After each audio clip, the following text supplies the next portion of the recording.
Welcome to part 2 of my Kosovo Yugoslav Spomeniks series.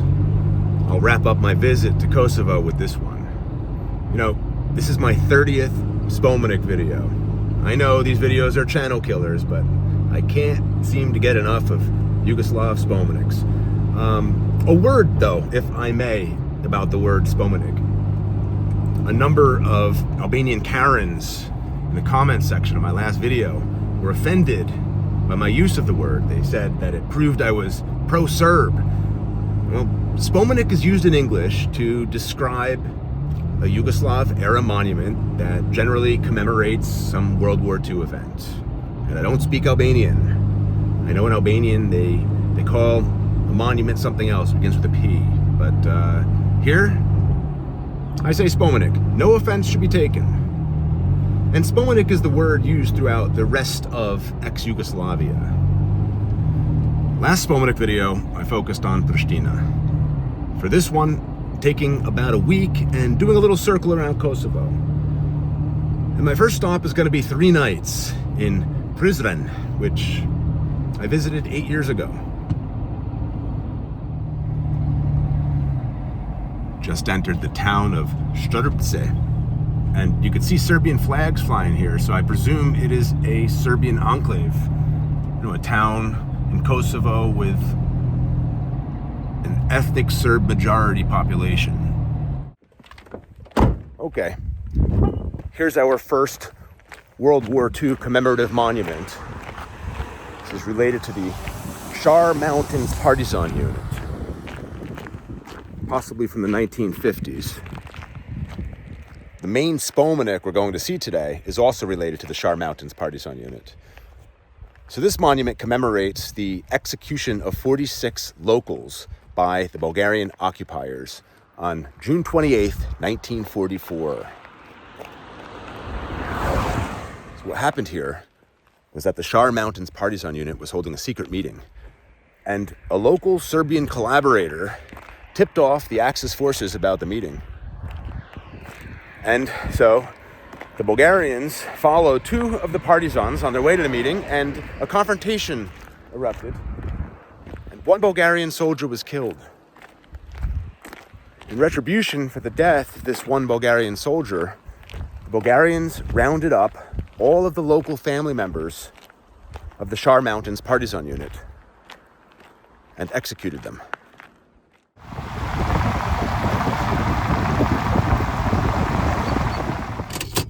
Only a minute down the road for this next stop. We're in Brezovica, by the way. It's a ski resort area. And look at this Yugoslav-era hotel, Hotel Narcis. Wow. This massive resort complex was opened in 1982 to service the tourists who came here to ski. And for its first decade, it was wildly popular. As rising tensions between Kosovo and Serbia grew into a war, end of the 1990s, the tourism industry pretty much instantly dried up, and the hotel was shuttered. Since the 2000s, this hotel has experienced some brief stints of reopening. Never lasted very long. I was reading that the problem is with the government of Kosovo, which wants to privatize the property and the Serbian ownership. And that also the problem is related to the fact that this area, Brezovica, is a Serbian enclave, and the local Serbs don't want Albanian ownership, something like that. I may not have gotten that entirely right, but that's the gist. And so it remains abandoned, except for, it looks like the first floor. Let's try to take a look.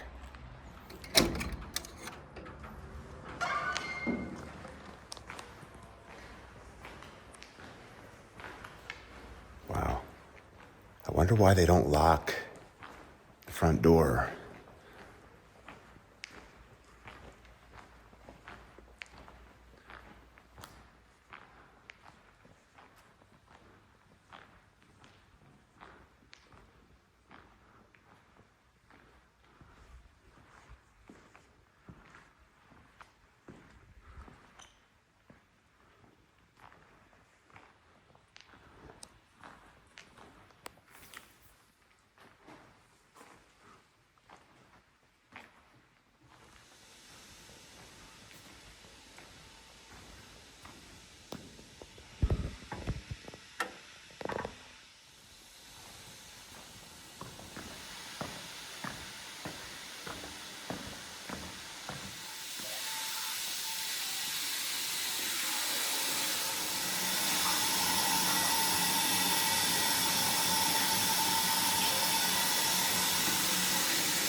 Okay, what more could we hope for?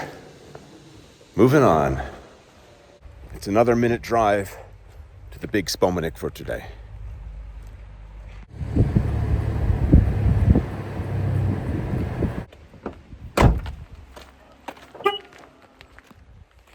And here it is, the star of today's show, the 9-meter-tall monument to the Sar Mountains Partisan Unit, 1964, by Cvetomir Arsic Basara. Just 2 months after the Yugoslav government capitulated to Axis forces in April 1941, this Sar Mountain region was annexed to the Italian puppet state, Kingdom of Albania. And now, while some Albanians were ingratiated by promises made to them by the Axis Italian forces, other Albanians and Serbs in this region sought to resist the Italian occupation. And on November 3rd, 1942, rebel fighters in Kosovo from this region and neighboring regions formed a resistance unit, the Sar Mountains Partisan Unit.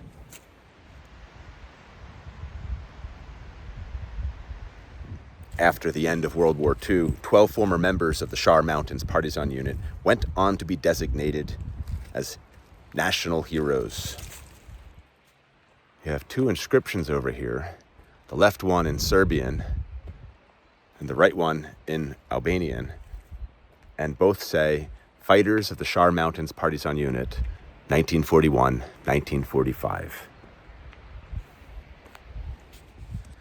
Now, my number one resource when it comes to Yugoslav Spomeniks is Spomenik Database. Google it. An amazing website founded by a guy named Donald who interviewed the artist behind this monument. With respect to symbolism, Donald recorded the following. Cvetomir Basara said, "The Sar Mountains were a place the partisans were using as a hideout. It was a safe place, like a shelter they would come to for a rest after fighting.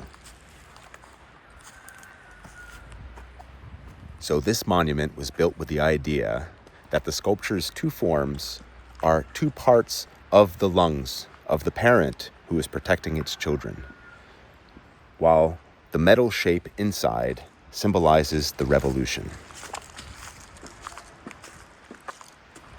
So it is like a parent holding its child close to its chest. And the lungs symbolize fighting and freedom, much as how a brave warrior would expose his chest to his enemy in defiance.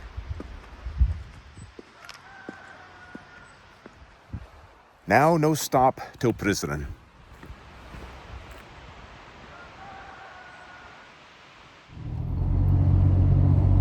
It's an hour's drive through the mountains.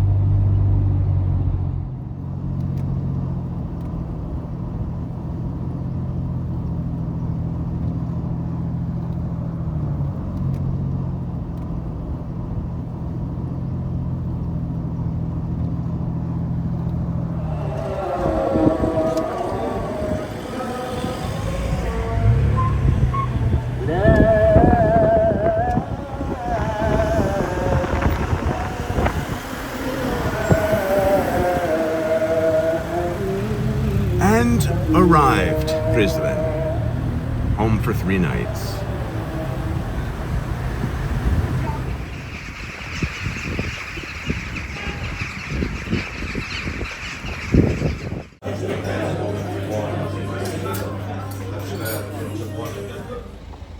Today, a walk about the town.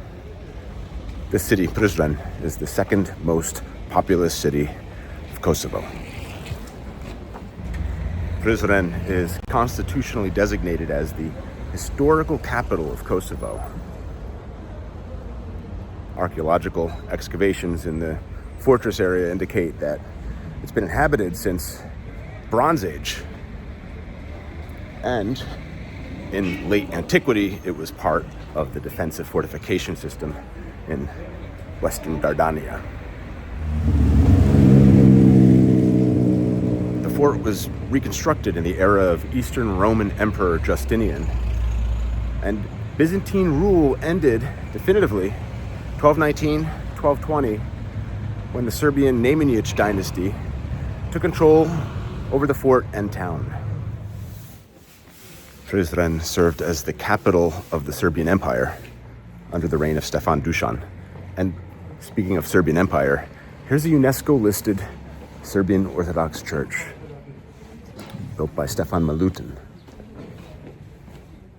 Stefan Milutin, the same king who built the Gračanica monastery I showed you earlier, another video, commissioned the rebuilding of this one in 1306 on the site of an older Byzantine monastery from the 11th century. Yeah, the site's been used as a burial ground and place of worship since antiquity. This church was converted into a mosque and then back into a church again. No pictures allowed on the inside. Ottoman Turks captured the city from the Serbs in 1455, and almost immediately it served as a capital of the Ottoman Empire.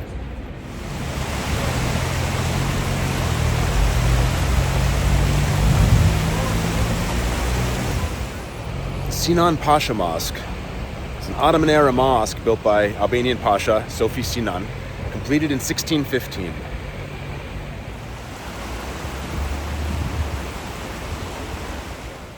The stones used to build this mosque were taken from the nearby Serbian Orthodox Holy Archangel's Monastery.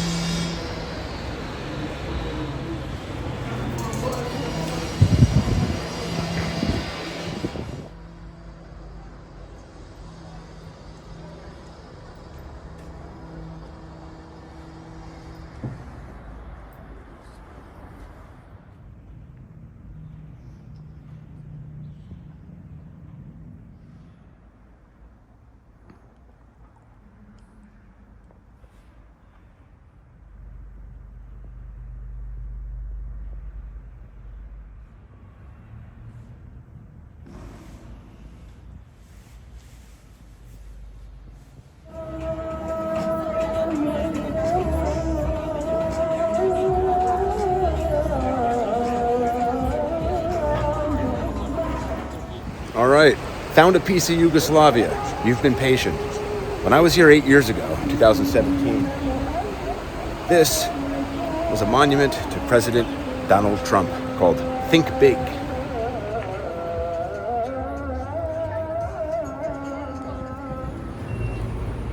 Here's a picture or two from back then. Originally, this was the Yugoslav-era Spomenik titled Martyrs Monument, unveiled in 1984. It was dedicated to 6 local World War II partisan fighters. And in the center here was a bronze work depicting the images of those fighters. At some point, presumably the early 2000s, the original sculptural composition was removed. And then in the mid-2010s, the city began holding an annual exhibition called Autostrada Biennale. And they used the space for works of art.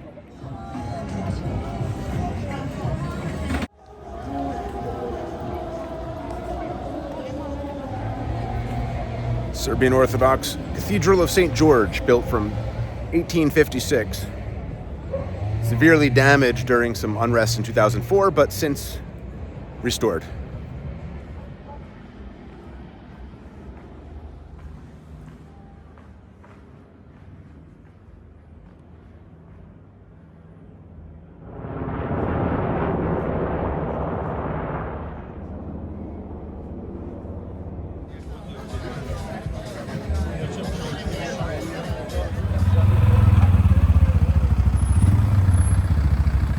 Here's a Roman Catholic cathedral, this one built in 1870.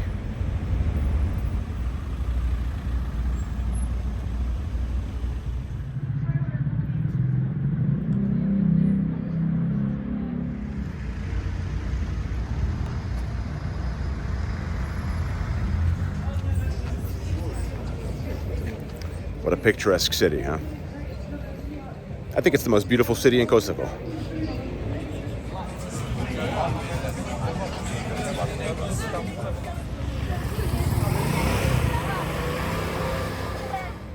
But, for the purpose of this video, kind of a failure. Not a lot of Yugoslav elements here, are there?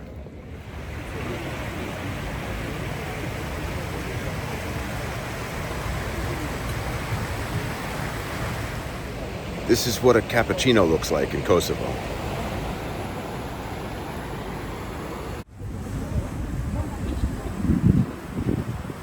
Let's try this restaurant for lunch.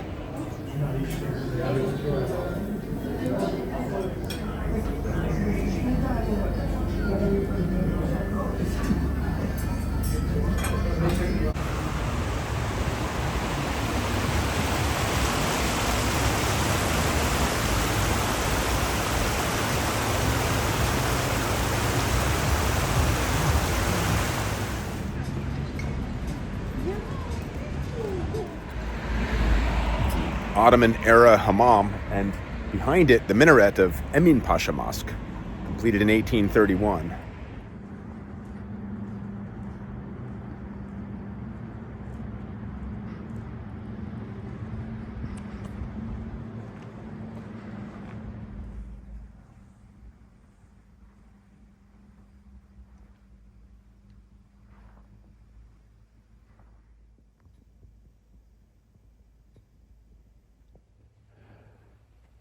Another mosque, very beautifully decorated.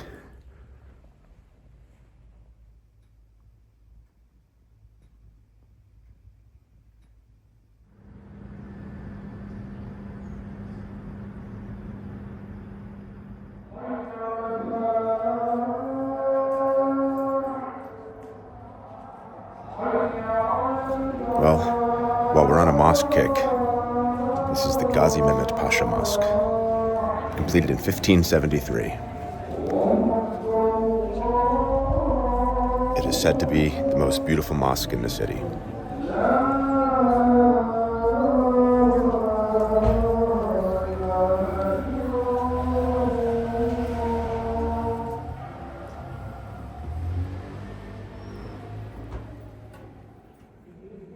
This is one of the oldest Islamic religious sites in all of Kosovo.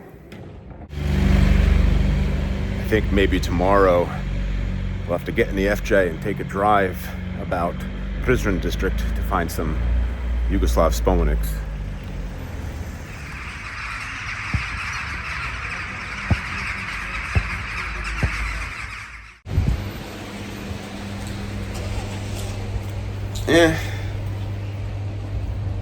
Maybe not today. It's not raining today. Leaving Prizren, heading to a town called Gjakova, or as the Serbs would say, Jakovica. It's named after Jacob. By the way, this is what $25 a night can get you in Prizren. I don't think I showed you yet.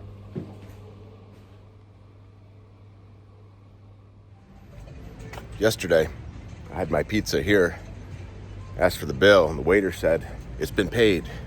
Respect to America." It's kind of a running theme throughout my visit to Kosovo. Various random bills being paid as a gift.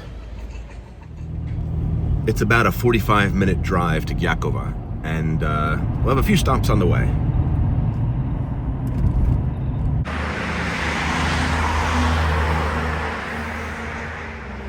What used to stand here was a 1963 monument to Boro and Ramić, two partisans, one Montenegrin and one Albanian, who symbolized the Yugoslav theme of brotherhood and unity. However, this is a very new monument. It's dedicated to the KLA, the Kosovo Liberation Army, and I think it was put up in 2016. Regardless, the Yugoslav-era Spomenik is no more. There is no more monument to Boro and Ramić, which had been built by Miodrag Pešić and Svetomir Basara. You know those names by now. And there's a museum or a visitor's complex here. It's already kind of falling apart. The eye is missing in the last word. Let's see if it's open. 250 meters north of the KLA cemetery are the abandoned ruins of a landmark brutalist Yugoslav-era hotel, completed in 1973, again by Miodrag Petic. This motel had been featured heavily in the Prizren region's advertising, postcards, promotional materials, whatnot.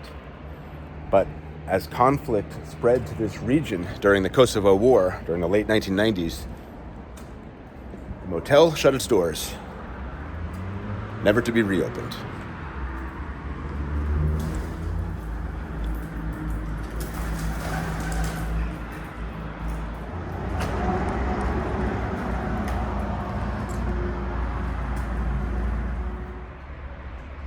The stairs are gone. Otherwise, I'd climb you up to the top.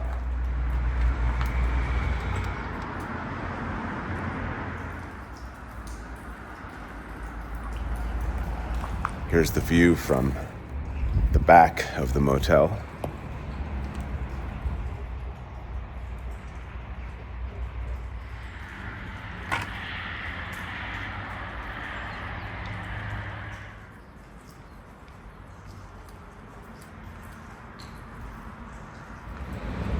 Continuing onward toward Gjakova.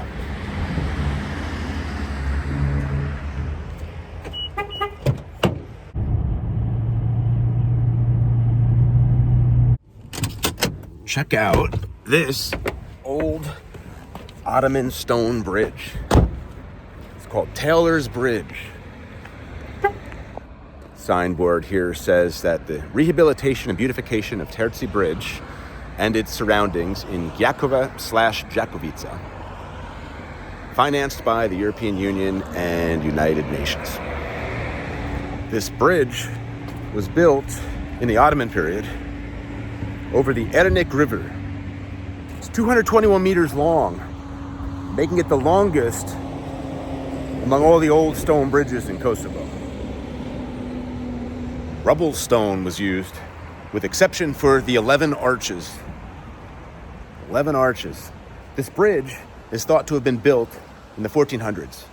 And it's called Taylor's Bridge because there was a major renovation in 1796, and it was paid for with funds donated by Gjakova Taylor tradesmen. Let's try to take a look from the highway behind it, which kind of ruins the feel of the place a bit.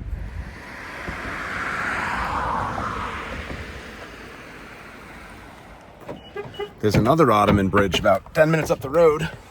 Might as well check it out.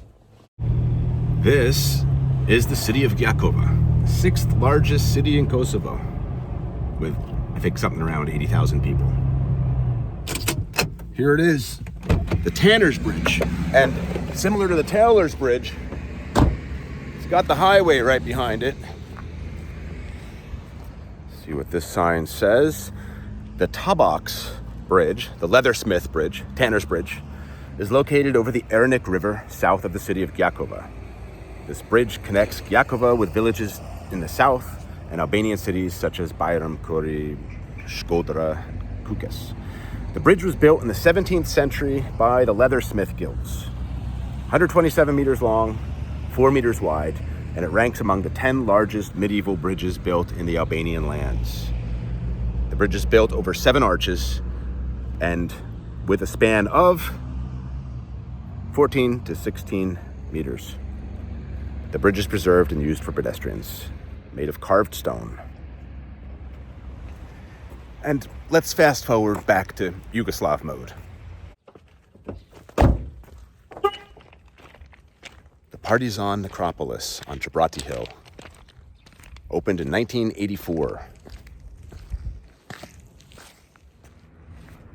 The sign here, Memorial Charnel House.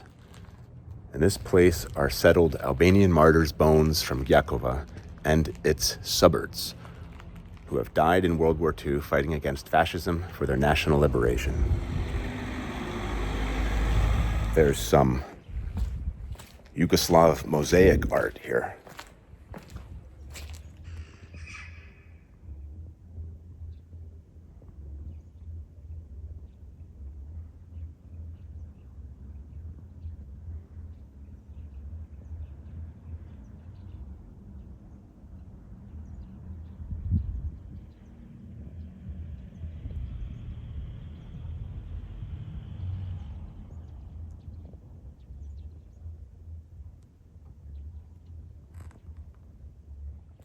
All of the inscriptions have been removed.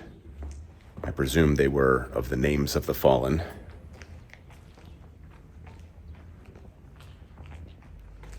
Check out inside.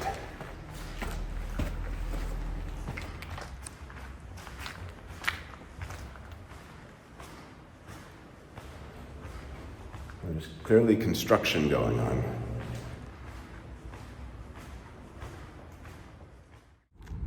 There's a nice view of the city from up here.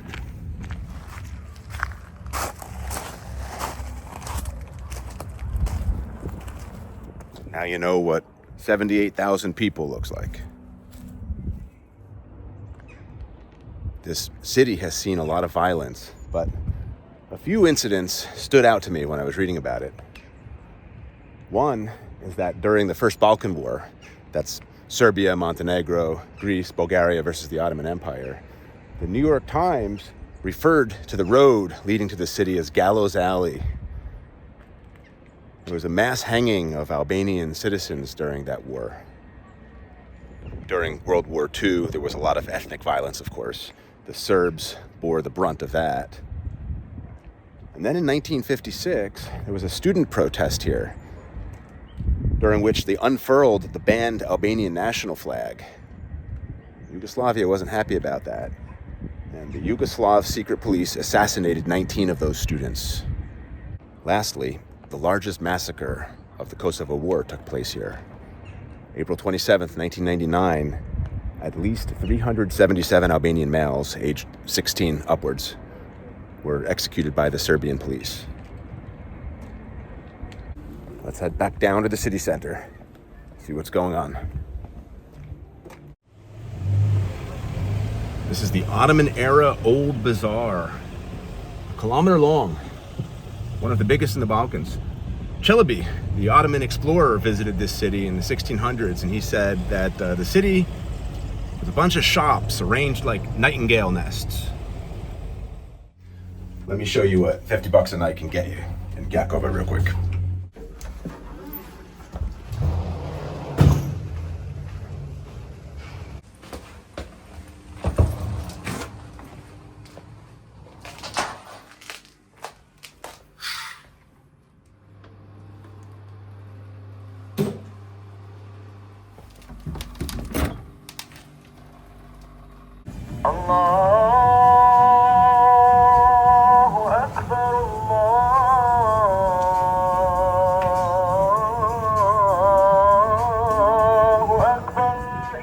So, the reason I'm actually here for the night was that I was reading about this mosque that you're listening to right now. Ottoman mosque built by Mimar Sinan. Yeah, the chief architect for Suleiman the Magnificent and a few other sultans.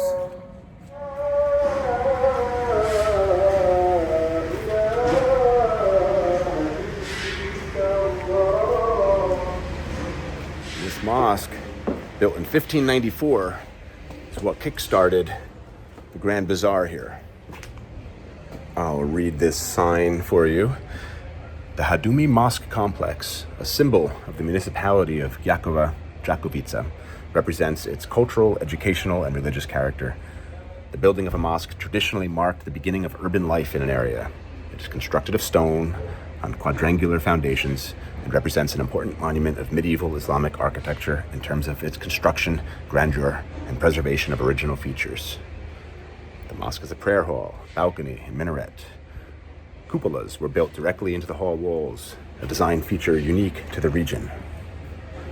Arabesques, wall paintings, and stylized landscapes decorate the interior with an architectural motif. representing local towers, cypress trees, natural landscapes, floral ornamentation, geometric figures, and fragments, inscriptions from the Quran.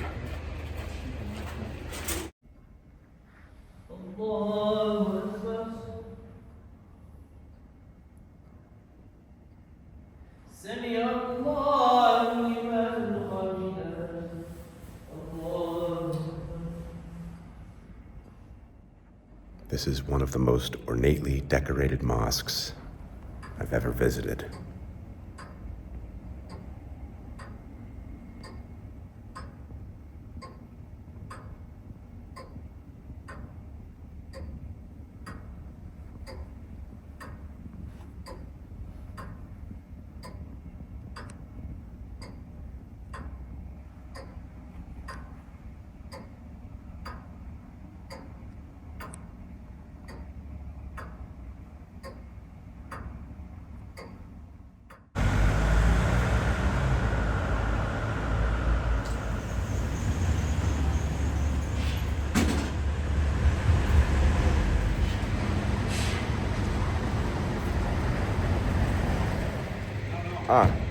This town is famous for its baby cribs, huh?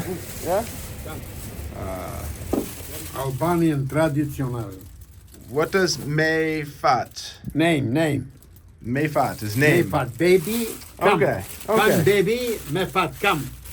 Yeah, this town is famous for its baby cribs. So if anyone's having a baby, you want to come to Gjakova and pick up your wooden crib.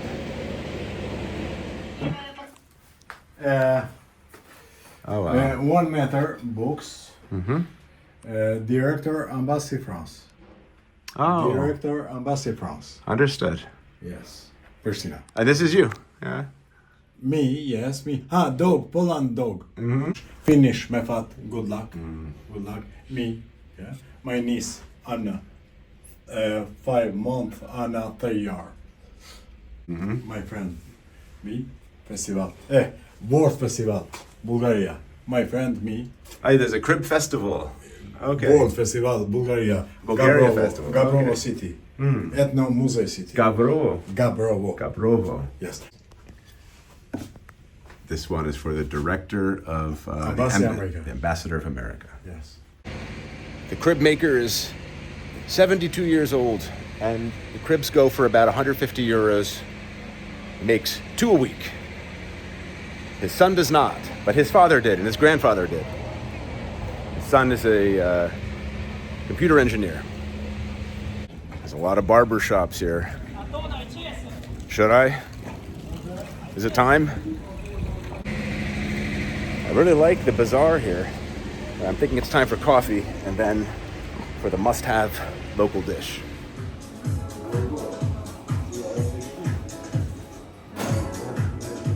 The guy at the coffee shop told me to eat here at Restaurant Kula for the local dish, Peja Gjakova. It's a spin on the Albanian national dish. In Gjakova, this dish is made with veal instead of the traditional lamb and rice you'd find in Albania.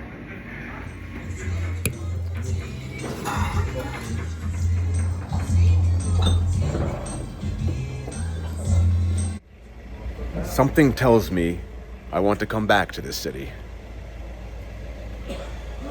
when I'm not feeling like shit.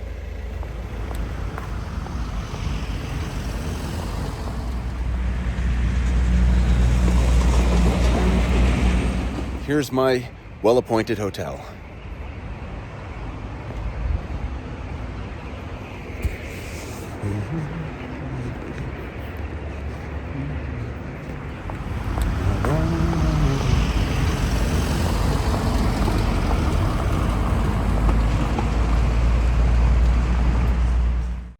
The room comes with breakfast.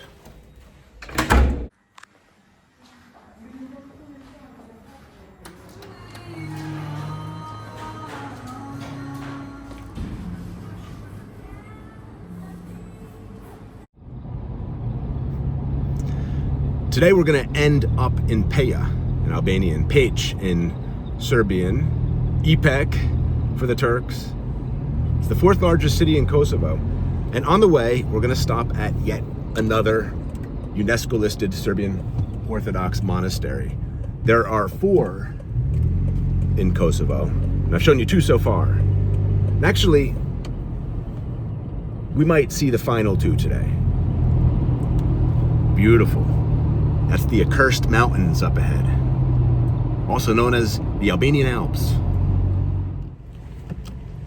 Look at this. The monastery is protected by KFOR. KFOR stands for Kosovo Force. It's the NATO-led peacekeeping force that hangs around areas of potential conflict in Kosovo.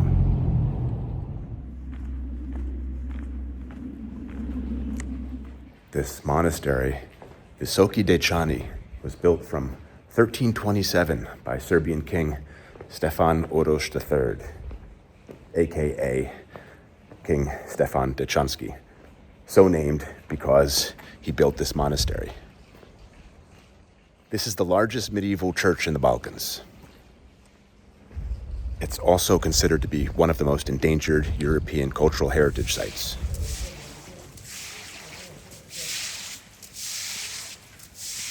Fun fact, US Vice President Joe Biden visited here in 2009. This monastery also serves as Stefan Dečanski's mausoleum.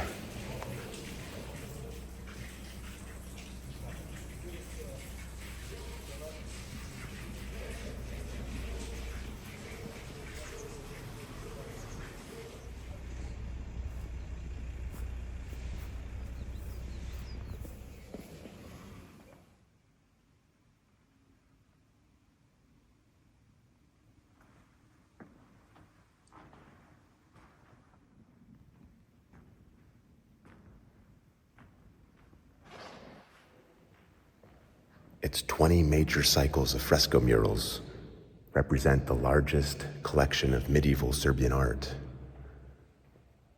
with over 1,000 compositions and several thousand portraits.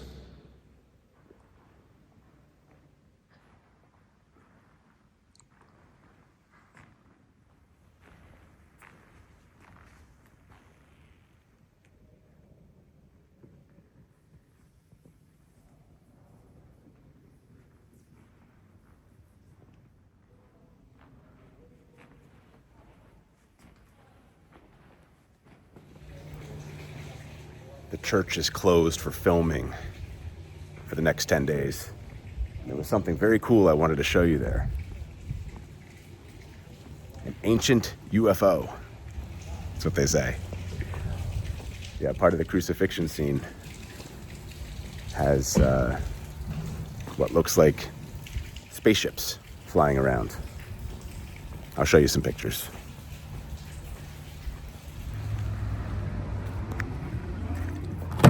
Half-hour drive to the next stop. A beer brewery. Just stopped in the village of Raušić, or Rausik, in the city of Peja, because this looks like it could have been Yugoslav at one point. Whatever monument it may have been, now it is dedicated to UCK or UCK. I'm not sure how to say it, but that is Albanian for KLA, the Kosovo Liberation Army. But this seating here looks Yugoslav.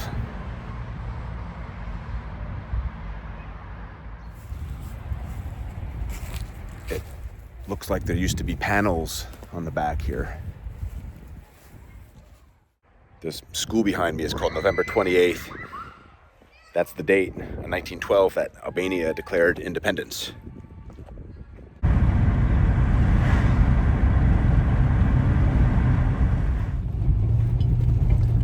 There's the beer brewery, the largest brewery in all of Kosovo. They brew Peja beer. It was founded here in Yugoslavia, 1968.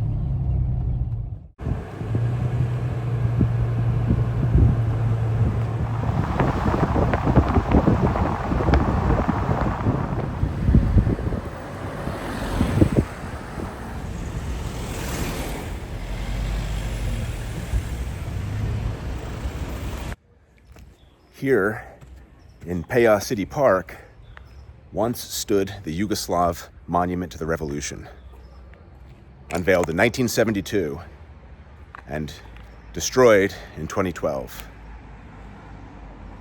It commemorated the region's many thousands of partisan fighters who fought and perished during World War II. These cubes displayed inscribed stone tablets of over 2,500 names of partisan fighters from across Kosovo. It was the largest such memorial wall in Kosovo. Atop these stairs here, in June 2023, a new monument was unveiled, dedicated to 4 KLA fighters in the 1999 conflict.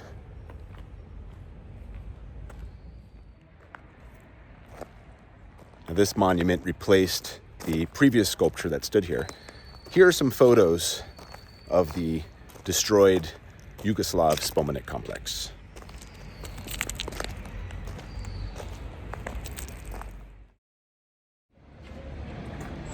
Here's something from the Yugoslav-era.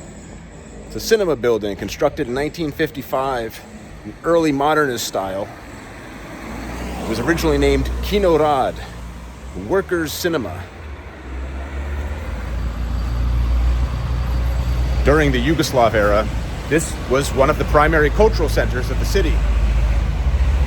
It closed in 1998 during the start of the war, but then reopened in 2001. With a new name.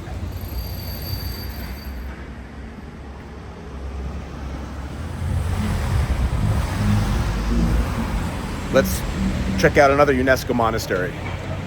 Maybe we'll have better luck with this one.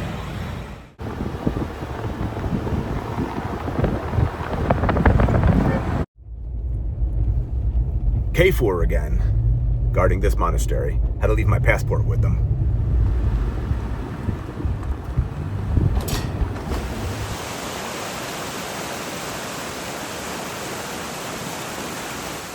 Look at this map of the place. There are 4 churches that make up this monastery, and the 3 main ones with the domes are connected by a joint monumental narthex.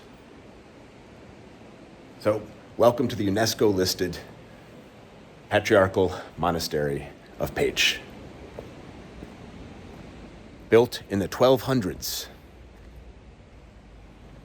This was the seat of the Serbian archbishops, and it is notable not only for its ancient works of art, but also this nearly 800-year-old mulberry tree planted in the courtyard by Archbishop Sava II, Saint Sava II, around 1263.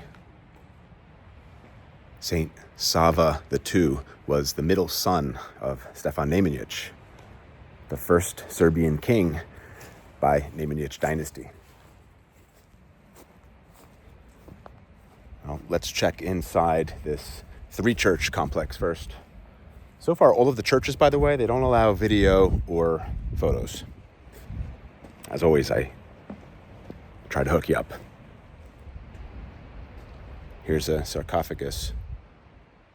This monastery is the greatest mausoleum of Serbian religious dignitaries.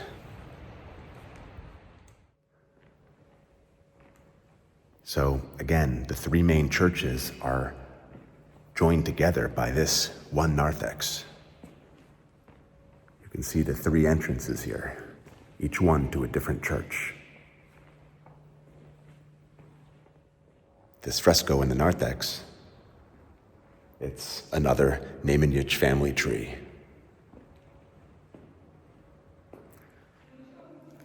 This is the 2nd church.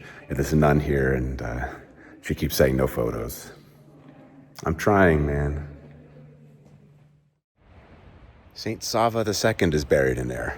I don't know if I caught it.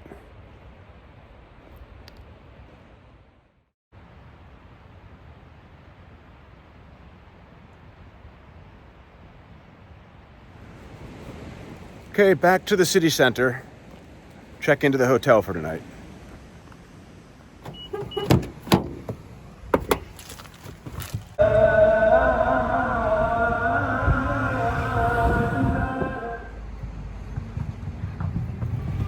Let's see what 49 euros a night gets you in Peja.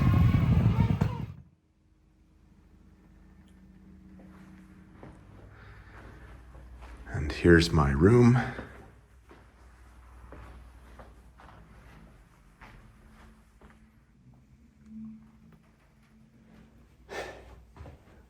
Love the feel of the place.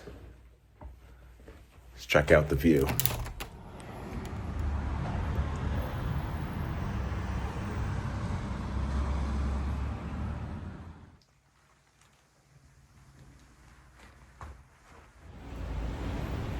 Got an hour before sunset. Take a little walk about Peja city center. Starting with this Ottoman mosque built in 1472 by Ottoman Sultan Mehmed the Conqueror. It was burned by the Serbian military in 1999, and it sits in the center of the old Ottoman bazaar of Peja.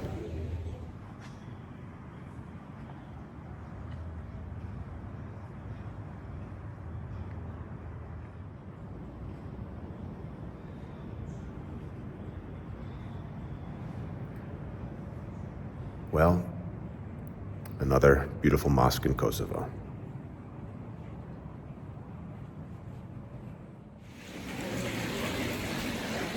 Walk around the Ottoman Bazaar for a bit. Okay. Not as beautiful as the one in Gjakova, but more practical. Less cribs, more clothing.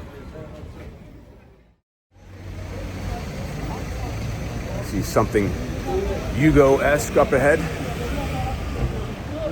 This is the former November 17th department store.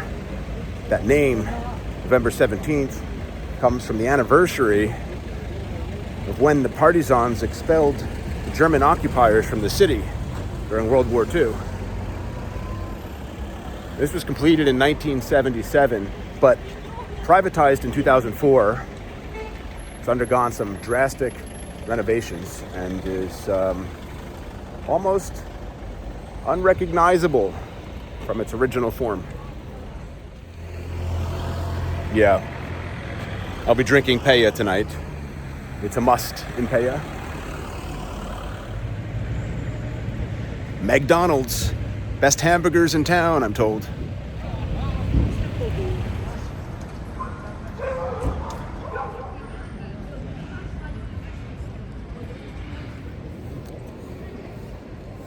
This skyscraper, designed in high modernism, was one of the most architecturally adventurous buildings in all of Kosovo. It was completed in 1986. It's the former Bankos building, the Bank of Kosovo. It was privatized in 2021, purchased by Prince Coffee, and I read that they're planning some drastic changes to the building. Let's go inside for some coffee.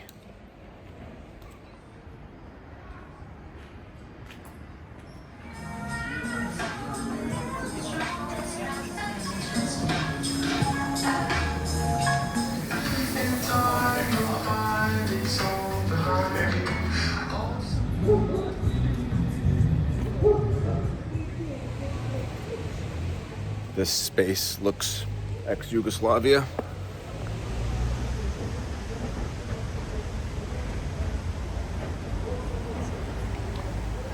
I'm thinking dinner. How about here? Art Design Restaurant.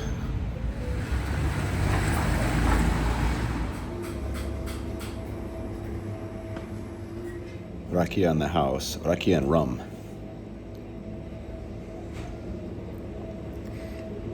To be washed down by Peja beer. This is mantie. Meat inside. And malsori. It's a vegetable meat stew. This is General Wesley Clark Street.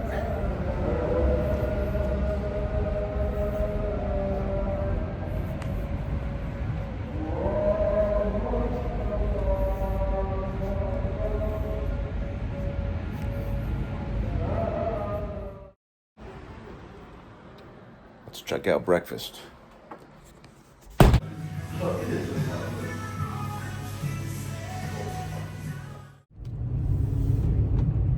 So here's where I've driven so far. And today, heading north to Mitrovica. I'm gonna stay there for the weekend. Today's Saturday. Check out this Spomenik complex in the park right in front of the House of Culture in this town named Vitomirić, still in the municipality of Peja. Monument to fallen NOB fighters. Probably 1970s.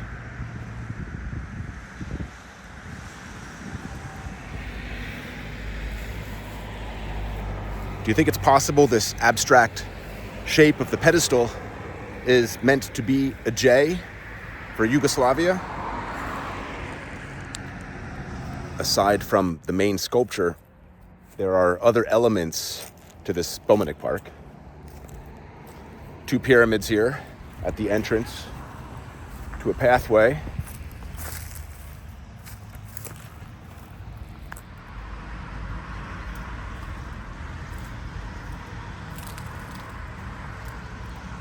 What is closest to Red Bull taste? To be honest, there are many like. Yeah? That's the original Golden Eagle. The red one is like erotic with some spicy Maybe I'll try this one.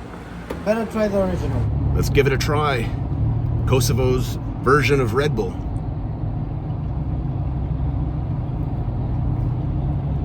Tastes pretty good.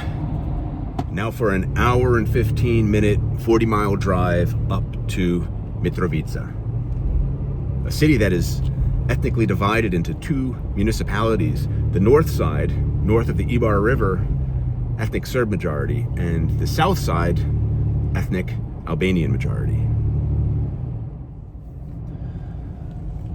There it is, the city of Mitrovica.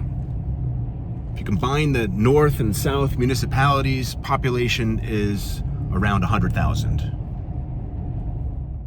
And that's the Ibar River. Across the river is the region of North Kosovo, made up of 4 ethnic Serb majority municipalities. And we're about to cross that river.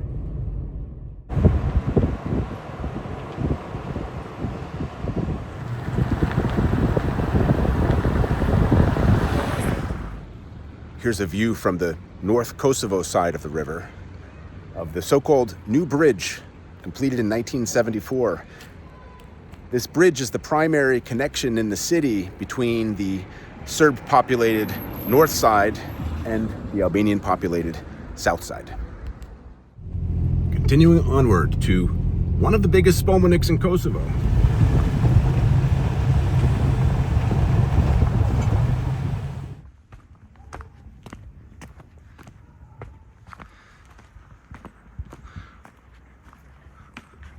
This is the Monument to Fallen Miners, created by one of my favorite Yugoslav-era artists, Bodan Bodanović, in 1973.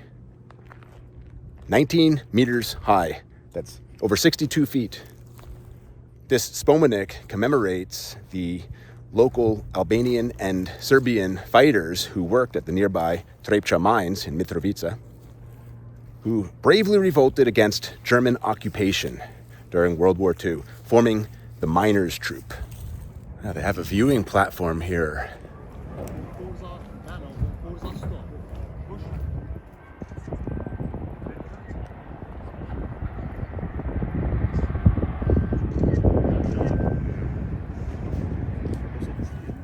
The mines at Trepča here have a history of ore extraction going back roughly 2,000 years, all the way to the ancient Roman era.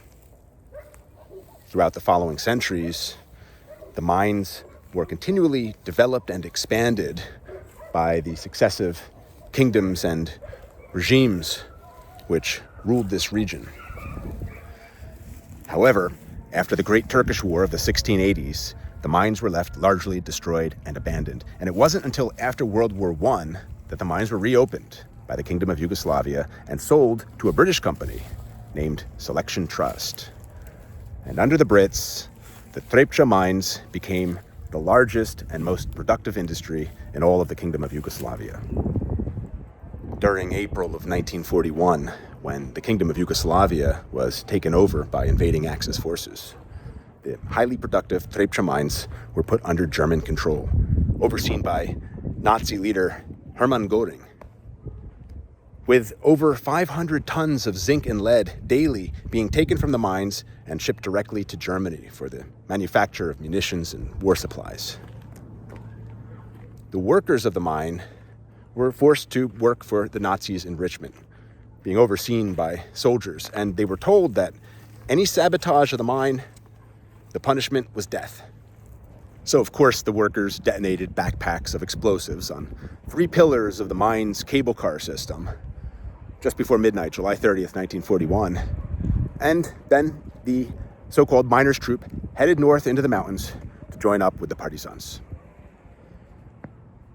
So, symbolism. It's not a barbecue, which is what some of the locals call it. The most obvious symbolic element is this horizontal or cart-shaped concrete block, which symbolizes the centuries of mining tradition here in Mitrovica.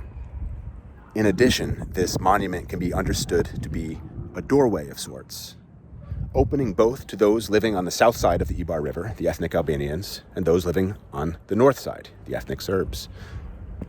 Perhaps Bodanović felt that only by entering this doorway together can both groups reconcile their past grievances and contentious feelings.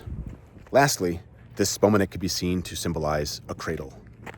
The mines being the cradle of industry, providing for and being nurtured by the entire country.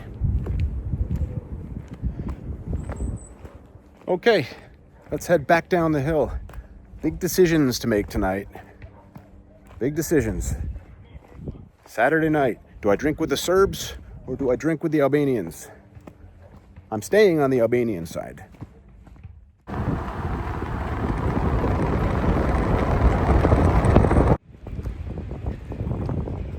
Here's my hotel for the next 2 nights, Hotel Centrum. And here's what 40 euros a night gets you in South Mitrovica.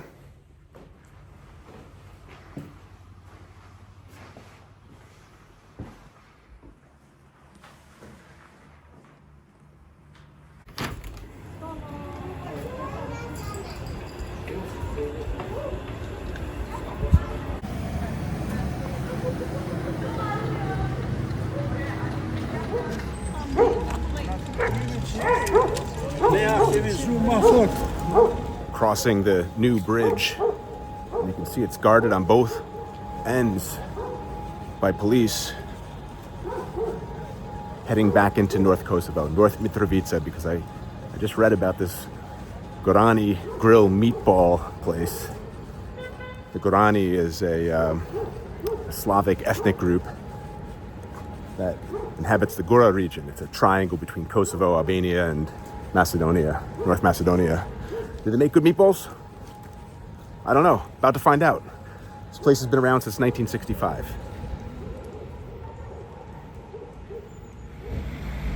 By the way, I've noticed that most all of the license plates on this side of the river that I've seen are Serbian plates.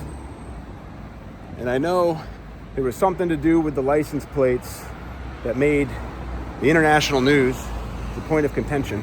I don't know what the resolution was, but obviously Kosovo doesn't want the people here registering their cars to Serbia.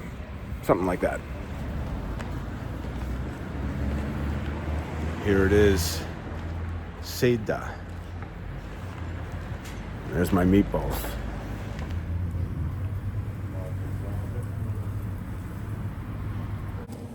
Enjoy.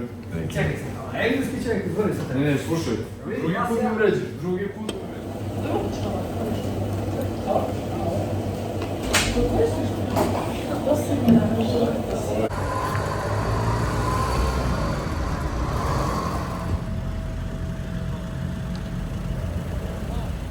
There's a lit up Serbian Orthodox church with the fallen miners monument behind it. This is a pedestrian street that, if I kept going straight, takes me right to the river, to the new bridge, back to South Mitrovica. But I want to have a drink or two on the Serbian side first.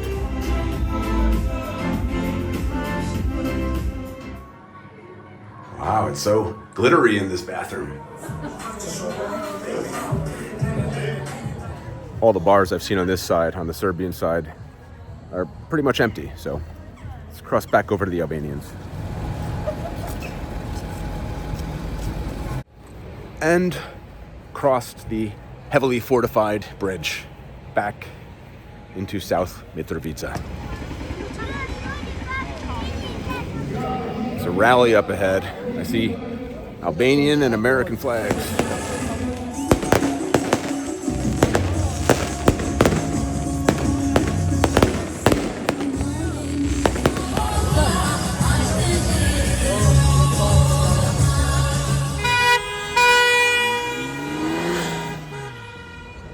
Thought we were done with Spomeniks for today.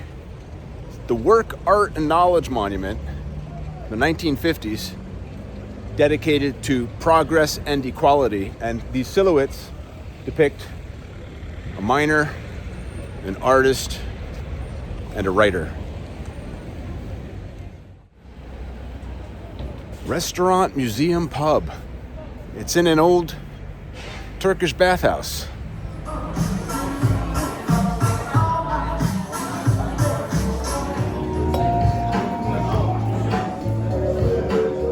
Bar might not quite be in the Turkish hammam, but the bathrooms are.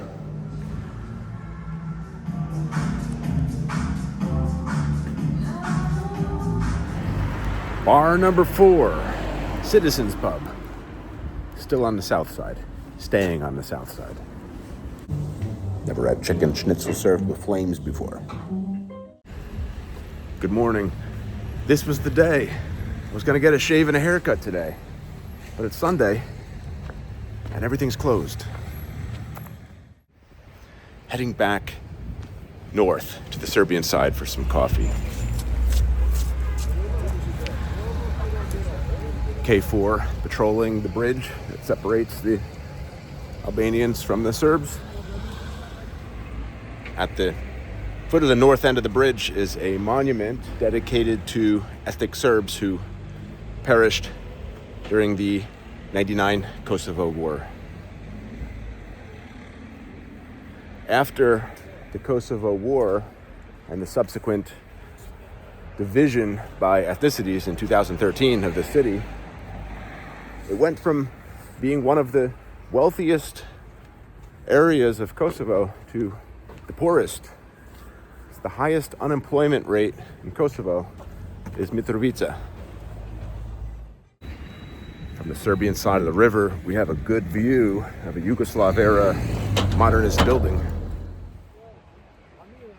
Here it is. Looking south across the river is the Mitrovica Youth and Culture Center, modernist style. It's been since renamed to Recep Mitrovica, controversial World War II figure. He was the prime minister of Albania under Nazi Germany. And he was born here in Mitrovica back when it was part of the Ottoman Empire.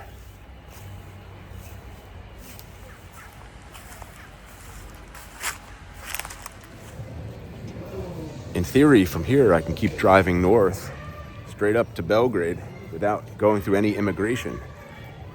Serbia doesn't acknowledge Kosovo as an independent country, and so there's no immigration checks. I mean, why would they have an immigration check from Serbia to Serbia, right? I actually tried that drive. And what happens is that there are cops who stop you and they check your paperwork. And if you're not allowed to be in Serbia, because entering from here is considered an illegal entry into Serbia, they turn you back around. Monument to Prince Lazar, the medieval Serbian ruler who created the largest state on the territory of the disintegrated Serbian Empire. I visited where he's buried in Brezovica Monastery. This mural says Kosovska Mitrovica. This Mitrovica is often called that to distinguish it from the other Mitrovica in Srem district in Serbia, Sremska Mitrovica.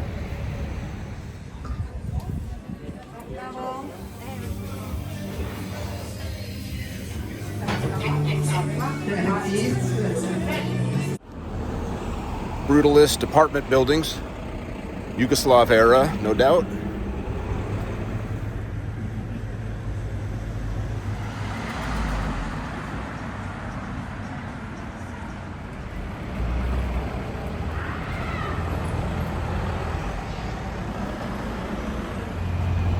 Here's a school. The population in North Mitrovica is around 30,000 people. You want to see the biggest and most modern mosque in all of Kosovo? Heading back to the ethnic Albanian side.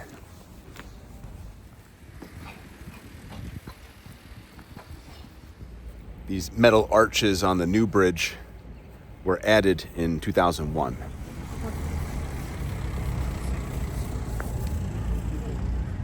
Here's what money in Kosovo looks like, by the way. Yeah, the euro. It wasn't until February 2024 that the Kosovar government banned the Serbian dinar from North Kosovo. A move criticized by the EU because a lot of the Serb minority here gets assistance, social benefits payments from Serbia, and that comes in the form of Serbian dinar, not euros. A statue of Saint Mother Teresa, who was an ethnic Albanian. Her father was poisoned to death by Serbian agents after attending a political meeting in Belgrade. And here it is, the Bayram Pasha Mosque, donated by the municipality of Bayram Pasha in Istanbul, Turkey, completed in 2014. Largest mosque in Kosovo, holds up to 2,500 people. This mosque replaced a much older one that was standing here, the Isabey Mosque, which was heavily damaged during the Kosovo War. Locked, but there are windows. A glimpse inside.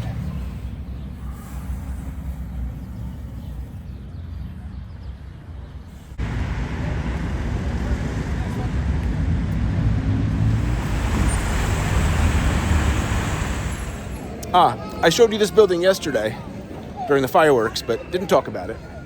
It's the former Hotel Jadran. It was completed in 1928 during the era of the Kingdom of Yugoslavia. And at its time of completion, it was the most upscale establishment in the city. It became a symbol of Mitrovica. Kind of still is. It was built in Vienna secession style. The end of Yugoslavia, the hotel shut down, and it is currently occupied by a KFC.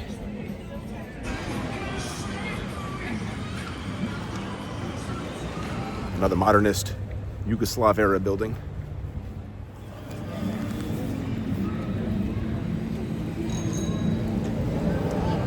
It's the Emona Center shopping mall.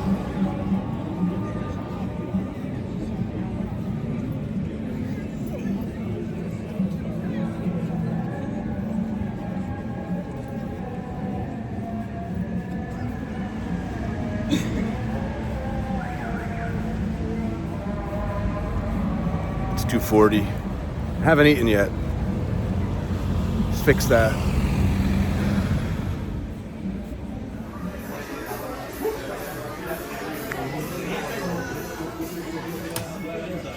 I just told the waiter to bring me some local Albanian food. Let's see what I get. Waiter says it's called an Albanian pot. Skipping you right ahead to the next meal. I was busy booking flights. Looks like I'm heading to Bali.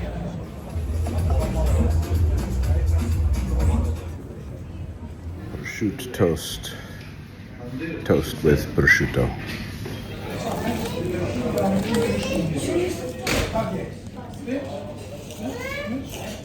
A little too saucy for my liking. But for $1, €1, can't really complain, can I?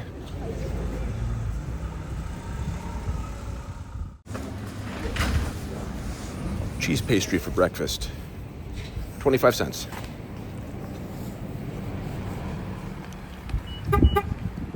And with that, time to say goodbye to what some call Europe's last divided city.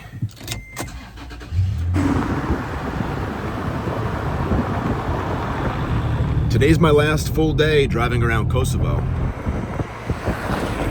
Tonight I'll end up in Gjilan, or as the Serbs say, I think, Gnilane. A roundabout drive to there. Very next stop's going to be a town called Kamenica.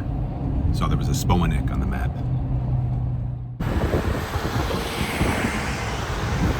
Passing through Prishtina, the capital of Kosovo.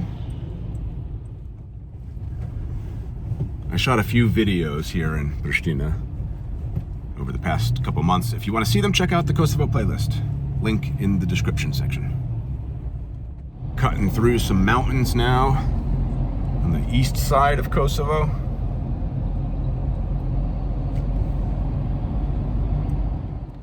Still have a half hour to go till Kamenica, but stop the car to show you this sign. It's below 0 Celsius, by the way. A little chilly up in these mountains. And it's actually snowing. I don't know if you can see that.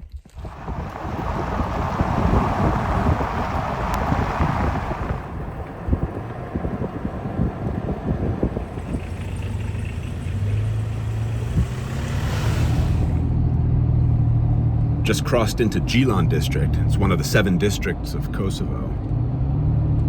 And this area became famous for the notorious 1985 incident, the Martrinoić affair, which involved a Serbian farmer named Đorđe Martinović showing up at a hospital with a broken glass bottle stuck inside of him. And he told the hospital 2 Albanians attacked him and shoved the glass bottle up there. Now, he did fold under questioning. Turns out it was a masturbation accident. But no matter. The floodgates had been opened. The Serbian press inundated the public with nationalist, anti-Albanian statements. And this was significant because the Yugoslav government had, until then, for many years, made open nationalism a taboo subject. And the collapse of this taboo heralded a growing nationalism that ultimately led to the collapse of the country. And here's Kamenica. It was a 2-hour drive to get here.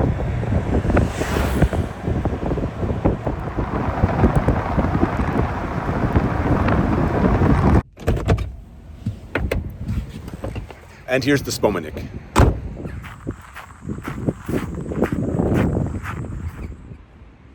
I know nothing about it other than that it's called the Martyrs' Monument. No plaques or inscriptions remain.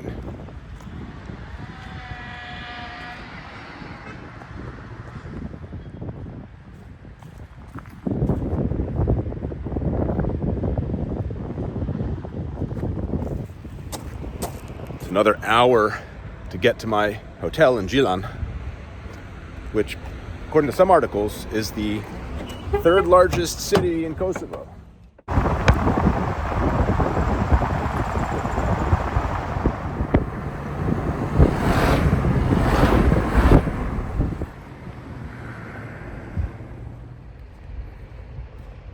I was too hungry to wait for Gjilan, so stopped here at Resort Planet, or Planet Resort, for lunch.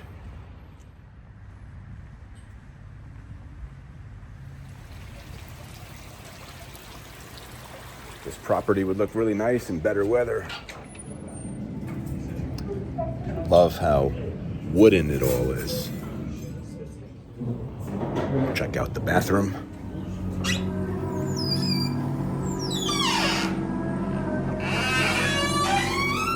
Marble. And wood. Look at these light fixtures.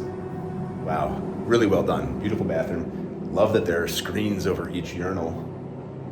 If I understood the waiter's broken English correctly, all this wood is recycled from old houses that were being torn down.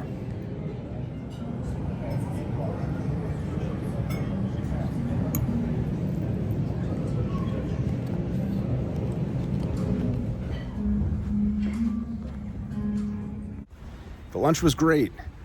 The beefsteak was about 20 euros, most expensive meal I've had this visit in Kosovo. But beautiful environment. I'd recommend it. So, no stop now till Gjilan. Sun's gonna go down in about an hour. And there it is, the great city of Gjilan. Population around 83,000.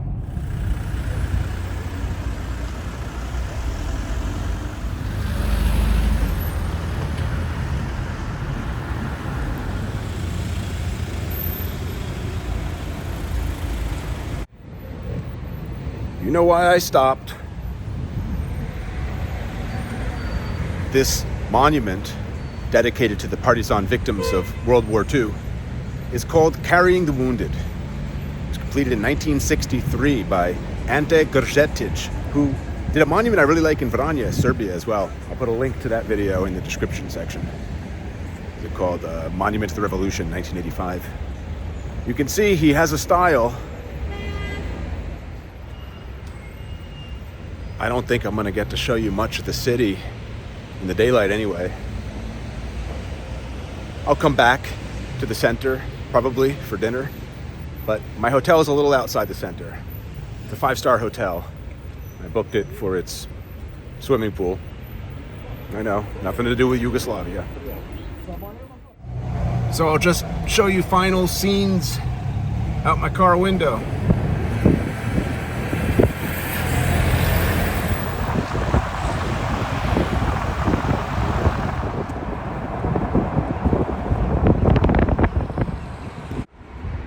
And here's my hotel, allegedly 5 stars.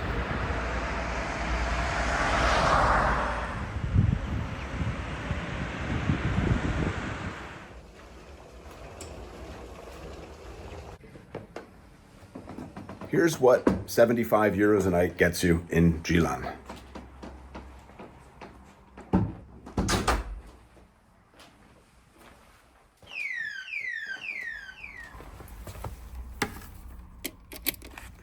It gets you lamps that don't turn on,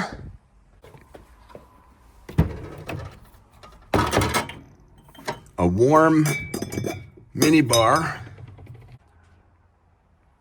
no signal TV, broken trash can, curtains that are about to fall down. Oh, filthy windows. Look at these windows. Oh my God. A locked thermostat control. It's kind of freezing in here. Complimentary water. No desk chair for a workspace. Okay, so the hotel's a little tired. At least this room. We'll check out the spa. For the first time ever in Kosovo, all at one site. Spa, jacuzzi, steam room, sauna, indoors, sea salt, water, swimming pool, bucket bath, relaxation rooms, and fitness. Fantastic. Well, the place appears to be all mine.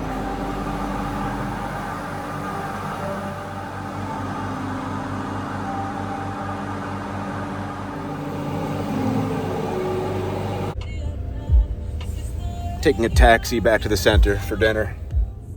This is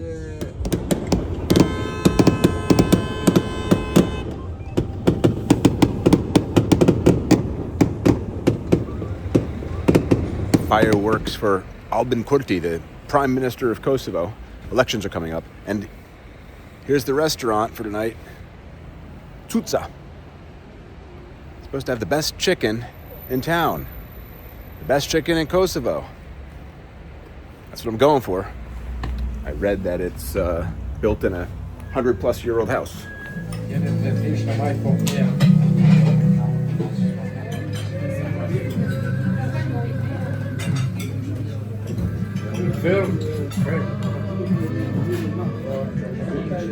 It might be the best chicken I've ever had, especially with the garlic sauce. It's the new Peja.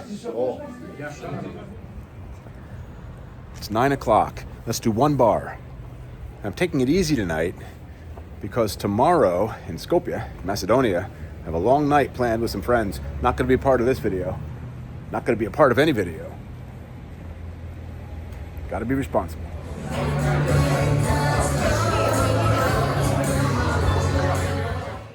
Another class act bathroom.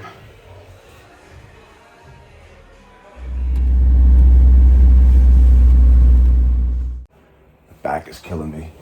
This mattress and the hardness and height of the pillows, not for me.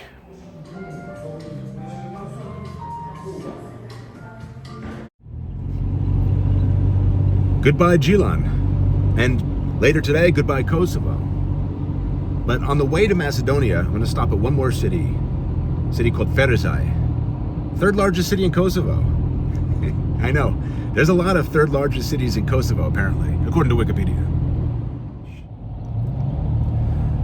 Driving through Peć. It's a Serbian village in the Gjilan district.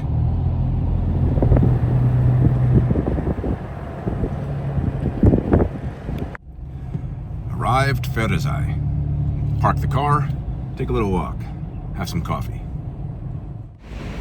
One of the big things going on in this city annually is the Mural Fest. So, you got a lot of murals around.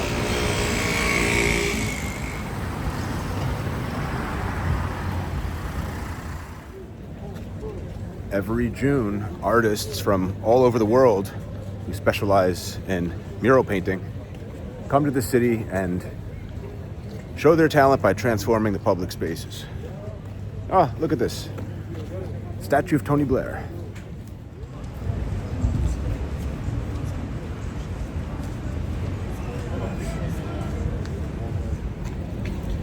Back end of Tony Blair's pedestal. Quote by Einstein. And so Ferizaj has earned its nickname, the City of Murals. It's also a city of a massive number of structures, brutalist and modernist, from the socialist Yugoslav period. First impressions, I really like this place. Here's a modernist hotel from 1960.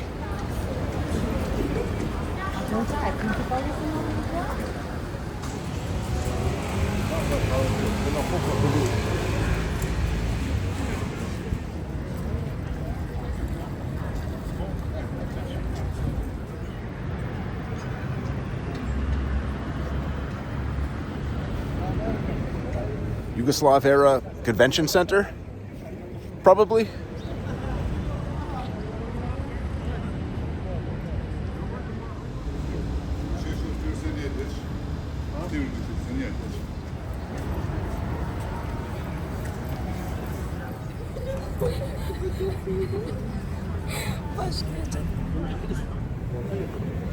Turning around, walking a bit in the other direction, back toward my car.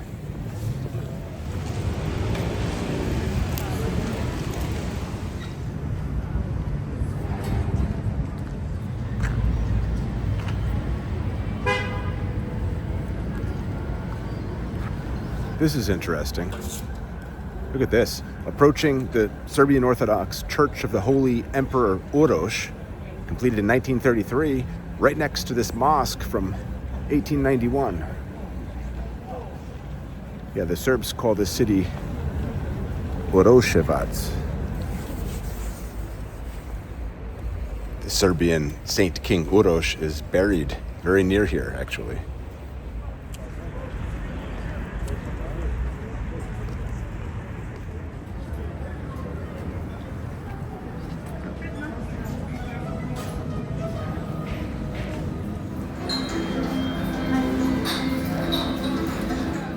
while I was having my coffee, I was looking at Google Maps, and I randomly came across the Bill Clinton Palace of Sports.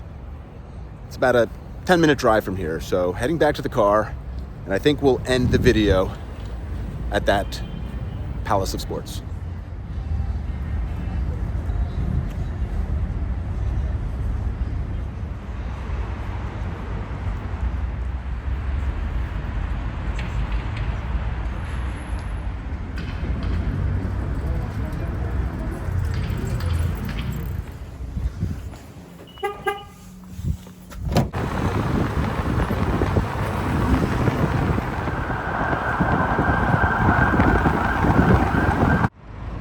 Here you have it, the Bill Clinton Palace of Sports. Completed Yugoslav-era, 1982, in brutalist style.